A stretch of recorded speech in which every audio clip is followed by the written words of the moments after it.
Hello everyone. इस video में हम चर्चा करने वाले हैं। ये चर्चा इस बात की रहेगी, यदि आप टेक्नीशियन के फॉर्म भर रहे हैं तो एक एक ऐसी गलती होती है जो गलती करने के बाद आपको पता चलता है मेरा फॉर्म रिजेक्ट हो गया। इस बात को थोड़ा सीरियस में लेंगे और यदि आप सीरियस कैंडिडेट हैं तो इसको इस तरह सीरियस लें, ये ना हो जो पता चले जो तैयारी हो गई, सब कुछ हो गई और स्टेटस जब आया फॉर्म का तो फॉर्म आपका रिजेक्ट है। ठीक, ये बात हम करने वाले हैं। बहुत सारे गलतियां होती है मगर वन ऑफ द टॉप जो गलती होती है ये फोटो के लेके होती है, गलती अपलोड होने के लिए। अब यहाँ पे क्या किया गया, पहले क्या था, पहले आप फोटो खिंचा के रखे रहे, साइबर कैफे वालों को दे दिए, उसने आपको अपलोड कर दिया। ऐसा कुछ नहीं होने वाला है। अब लाइव फोटो अपडेट होगा। ठीक, तो वो अपलोड कैसे होगा, फोटो कैसे प्रक्रिया होगी, आपकी क्लोथिंग कैसी होनी चाहिए, बैकग्राउंड कैसी होनी चाहिए, ये सारे बात को डिस्कस करेंगे। और यदि एक भी आप चीज फॉलो नहीं करते हैं तो पूर्णतः चांसेज है, रेलवे और एसएससी की आदत है, आपका फॉर्म रिजेक्ट कर देगा ऑन द बेसिस ऑफ वो जो इंस्ट्रक्शन दे रखा है उसको आपने फॉलो नहीं किया। और मैं जो भी बात कर रहा हूँ जो आपका किसमें है, नोटिफिकेशन में सारे पॉइंट मेंशन है, तो सारे पॉइंट को बारी बारी देखेंगे और उसको देख के देखेंगे हमको करना क्या है।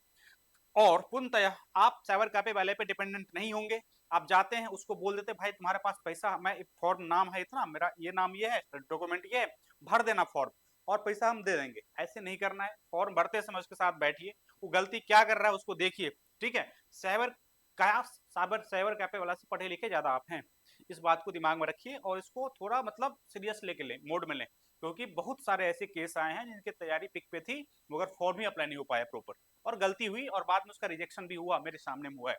जब ऑफलाइन सेंटर में था मैं पटना में तो ये कहानी बहुत चलती थी। बात समझ में आ रहा है कि नहीं? तो आइए बारी बारी देखते हैं इसको, पॉइंट भी लाइव फोटो क्या होता है, कैसे करना है, इस पॉइंट को सारी को बारी बारी हम देखते हैं। आइए, सबसे पहले तो live photograph capturing of the candidate during application. अब पहले जो लिखा रहता था, जो फोटो 6 महीने पुरानी नहीं होनी चाहिए, आप अपलोड कर दें, ये कहानी खत्म हो चुकी है। करंट लाइव फोटो आपका अपलोड होगा। Instruction of the capturing live photograph the candidate during application. ठीक है, क्या क्या करना है इस बात को ध्यान देने के लिए सारे पॉइंट दे रखे हैं और सारे इंपॉर्टेंट पॉइंट है। बारी बारी एक एक करके पॉइंट को बता रहा हूं, आप इसको प्रॉपर देखिए। ए नंबर यदि पॉइंट है, candidate are not required to upload a pre existing photograph while applying. मतलब क्या, घिंचा हुआ फोटोग्राफ आप अपलोड नहीं करेंगे, जो आपके घर में है मोबाइल में है वो दे देते थे साइबर वालों को, जो भाई अपलोड कर दो, ऐसी कहानी कुछ होने वाला नहीं है। आइए, बी नंबर पॉइंट बोला जा रहा है, the application module is designed to capture a live photograph of the candidate at the time of the filling of the application form। मतलब वहां पे एक ऑप्शन है जहां पे लाइव कैप्चर करने का ऑप्शन दे रखा है एप्लीकेशन फॉर्म जब भरने जाएंगे। यही बात को ये बता रहा है जो मैं आपको प्रोवाइड कर रखा हूँ, टेंशन लेने की बात नहीं है। चलिए सी नंबर पे, ठीक, लाइव फोटो में भी कैप्चर बाय वेब कैम और मे front camera, screen side camera और मोबाइल फोन।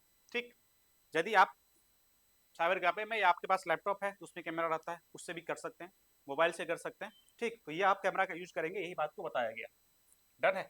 अब आइए, अब डी नंबर पॉइंट बोला जा रहा है, ensure dress yourself in non white clothing. मतलब क्या, आप उजला शर्ट पहन के ना खिंचाएं। ठीक है, preferably in dark colour, dark होनी चाहिए। और to maintain contrast with the background, मतलब बैकग्राउंड ऐसा नहीं व्हाइट पहन लिए, व्हाइट बैकग्राउंड डाल दिए, पता नहीं चल रहा आप कौन है और बैकग्राउंड क्या है। ठीक है, कुछ ऐसा होनी चाहिए। पहले सर्वप्रथम आप व्हाइट शर्ट नहीं पहनेंगे, मतलब लड़की भी है तो अपना व्हाइट नहीं पहनेंगे, और बैकग्राउंड कुछ ऐसा होना चाहिए, यदि आप व्हाइट पहने तो ब्लैक लेके चलिए। बात समझ में आ रहा है कि नहीं? आइए, E number, for this purpose the candidate must stand और sit in front of the camera when prompted by the application module and carefully follow the instruction बोलो। ठीक है, अब देखिए यहाँ पे क्या क्या दे रखा है, ये अब जब बैठेंगे तो क्या क्या फॉलो करना है, इस बात को दिमाग में रखना है। Ensure that the camera is position at the I level before capturing the photograph. मतलब कैमरा और आपके आई का सामना सामनी होनी चाहिए। बात समझ में आ रहा है कि नहीं? हाँ या ना? ये पॉइंट को दिमाग में रखेंगे।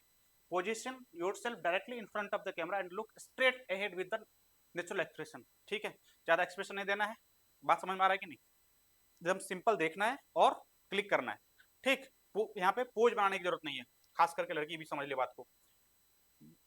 ये number, make sure your entire face is clearly visible and centred with the frame shown by the application module. मतलब सेंटर जो फ्रेम दे रखा है वहां पे कैप्चर करने का, उसमें बीच में आना चाहिए, ऐसा ना जो टेढ़ा होगा ऐसे कर लिए, आधा इसमें आ रहा है आधा नहीं आ रहा है। बात समझ में आ रहा है कि नहीं? थोड़ा भी नहीं कटनी चाहिए बात फोटो। ये number, make sure entire face clear visible in centre, ये हो गई। अब ये ensure that your face is neither too close not too far from the camera. ऐसा नहीं जो दूर में बैठे हो, ऐसा नहीं मुंह सटा दिए। ठीक है, एक प्रॉपर डिस्टेंस बना के बैठिए। And no part of the head of the face is outside the delimited frame मतलब फ्रेम से आउटसाइड नहीं होनी चाहिए फ्रेम। बात समझ में आ रहा है कि नहीं? जैसे ये मैं कैमरा वीडियो बना रहा हूँ, ठीक है, और मैं ऐसे आ गया, ऐसे आ गया, ऐसे ऐसे नहीं होनी चाहिए। बात समझ में आ रहा है कि नहीं? कट रहा है ना मेरा फेस अभी, वो कटनी नहीं चाहिए। चलिए आइए। Do not wear cap, mask, glass और spectacle while capturing the photograph. ये सब आप टोपी चश्मा सब लगा के फोटोग्राफ नहीं खिंचाएंगे, ठीक। वहां पे आपको ऋतिक रोशन देखने की जरूरत नहीं है, प्रॉपर आप जो है वही दिखा दीजिए, एग्जाम हो जाएगी, सिलेक्शन हो जाएगी। बात समझ में आ रहा है कि नहीं? हाँ या ना? चलिए। कैंडिडेट में preview their capture photo and retake it if they are not satisfied with the image until the their application is submitted. मतलब यदि एक बार ले लिए और वो नहीं सही आ रहा है तो फिर कैप्चर कर लीजिए। सवाल गपे वाला बोलेगा हो गया, सही है, हो गया, हो गया, उसको बोलेंगे भाई रुक जा, री कर लो। बात समझ में आ रहा है कि नहीं? सारे बात मैं बारी बारी बता रहा हूँ आपको। और ये गलती मत करना भाई साहब, सबमिट करने के बाद हमें मैसेज मत करना आप जो सर हो गया, क्योंकि मैं इसीलिए मैं अलग वीडियो बना रहा हूँ इसके लिए।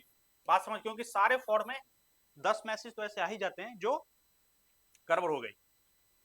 Application with photograph that do not compel these guidelines are liable to be rejected. बात समझ में आ रहा है कि नहीं? इसको रेड लाइन से कर लीजिए। जितना ये बता रहा है यदि इसको फॉलो नहीं किया तो रिजेक्ट करेगा, ठीक है, वो रिजेक्ट करेगा। अब बाद में रोना नहीं है, वो रिजेक्ट करेगा आपके एप्लीकेशन फॉर्म को, तो उसको रोना नहीं है, इस बात को दिमाग में रखिए। The candidate appearance during the entire process of the recruitment must match the photograph submitted with the application। ये क्यों किया जा रहा है? जो आपका फोटोग्राफ हमेशा जब तक आपका ज्वाइनिंग लेटर नहीं आ जाता है, इवन आफ्टर दैट, उसके बाद भी आपका मैच होना चाहिए फोटो जो आप दिए थे जिसमें लाइव मैप कैप्चर किए थे। बात समझ में आ रहा है कि नहीं? हाँ या ना?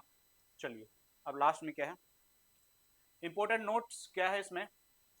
Candidate must not attempt to take a picture of a printed और digital projecting photograph any application where such image is submitted will be summarily rejected। ये तो बात मैंने पहले बता दिया, कभी भी आपको ये फोटो खिंचाना नहीं है, सामने जाके कैमरा में लेके करना है। बात मैं सारे पॉइंट को बारी बारी क्लियर कर चुका हूँ। यदि अब भी कोई डाउट है तो कमेंट में पूछ लेना भाई।